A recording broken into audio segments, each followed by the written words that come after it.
हवेली का भूत भाग 11 में आप सभी लोगों का स्वागत है। अगर चैनल पर नए हो तो वीडियो को लाइक करके चैनल को सब्सक्राइब कर लीजिए। अब तक आपने सुना कि सुमन अपने पति मनोज के व्यवहार पर आश्चर्य हो रहा था।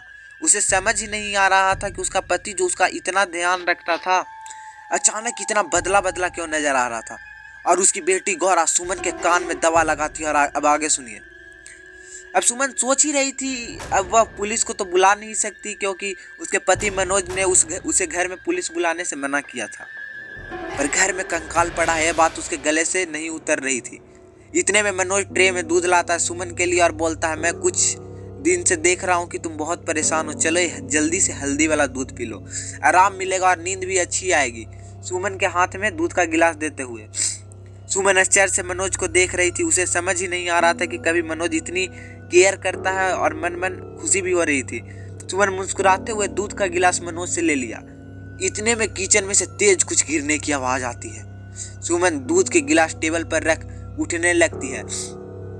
मनोज तुम बैठो, मैं देख के आता हूँ, कहता हुआ किचन में चला जाता है। मनोज वापस आता है तो देखता है कि गिलास खाली था और सुमन बेड पे सो रही थी। मनोज सुमन को हिलाता पर सुमन पर कोई असर ही नहीं होता है।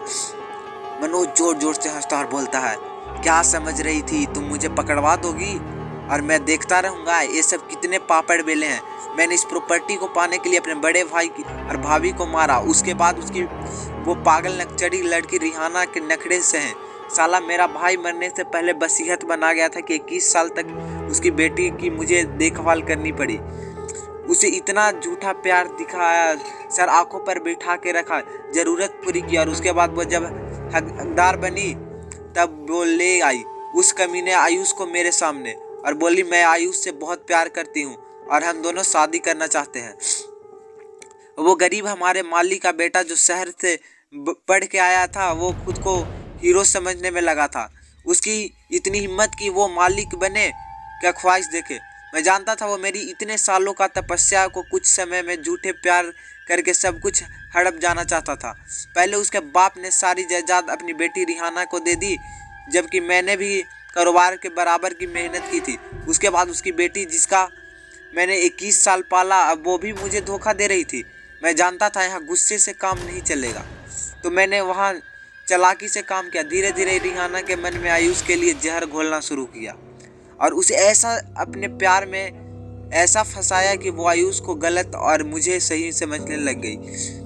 उसे मेरे कहने पे आयुष को मिलना भी बंद कर दिया था। दूसरी तरफ आयुष को भी डराया धमकाया, सब कुछ मेरे हिसाब से चल रहा था और मैं बहुत जल्दी रिहाना से साइन करा के सारी दौलत का मालिक बनने ही वाला था कि तभी उस आयुष ने आके मेरी सच्चाई रिहाना को सामने ला दी और मेरे सारा प्लान चौपट हो गया। पर मैं भी हारने वालों में से नहीं था। अगर घी सीधी अंगुली से न निकले तो मुझे टेढ़ी अंगुली करना खूब आता है। और फिर वो हुआ जो कि नहीं करना चाहता था। आगे कहानी पढ़ने के लिए वीडियो को लाइक करके चैनल को सब्सक्राइब कर लीजिए।